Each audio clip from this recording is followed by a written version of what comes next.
નમસ્કાર દર્શક મિત્રો, ધ ઇન્ડિયન ટાઈમ્સ ન્યૂઝમાં આપનું સ્વાગત છે। અપક્ષ ઉમેદવારી કે અન્ય પક્ષ કોંગ્રેસ કે અન્ય પાર્ટીમાં ઉમેદવારી કરી હોય કે કરવી હોય તેવા 10 બળવાખોરીને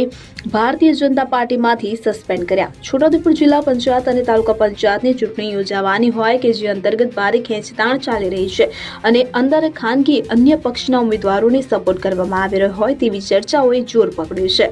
જે અંતર્ગત હવે રાજકીય પાર્ટીઓના સંગઠનો આકરા પગલાં ભરી રહ્યા છે, જેના ભાગરૂપે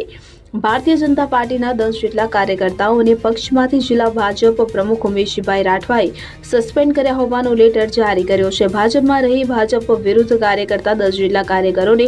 અચાનક સસ્પેન્ડ કરવામાં આવતા છોટાઉદેપુર જિલ્લાનું રાજકીય વાતાવરણ ગરમાયું છે। છોટાઉદેપુર જિલ્લામાંથી બોડેલી મંડળના શક્તિ કેન્દ્ર સંયોજક કપિલભાઈ ભાઈલાલ બારિયા, કંવાટ મંડળમાં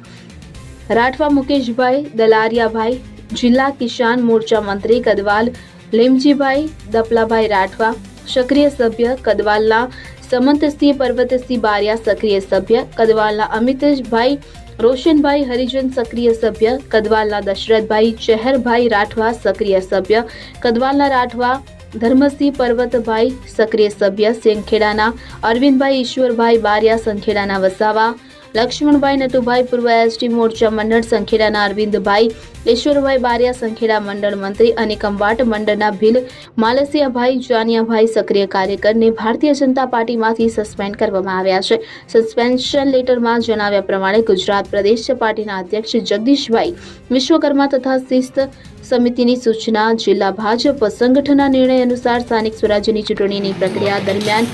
પક્ષના સત્તાવાર ઉમેદવારની સામે અપક્ષ કોંગ્રેસ કે અન્ય પક્ષમાંથી ઉમેદવારી કરી છે અથવા કરવી છે તેવા તમામ 10 કાર્યકર્તા જવાબદારી ધરાવતા કે સક્રિય કાર્યકર્તા હોય તેઓને ભારતીય જનતા પાર્ટીમાંથી 6 વર્ષ માટે સસ્પેન્ડ કરવામાં આવ્યા છે।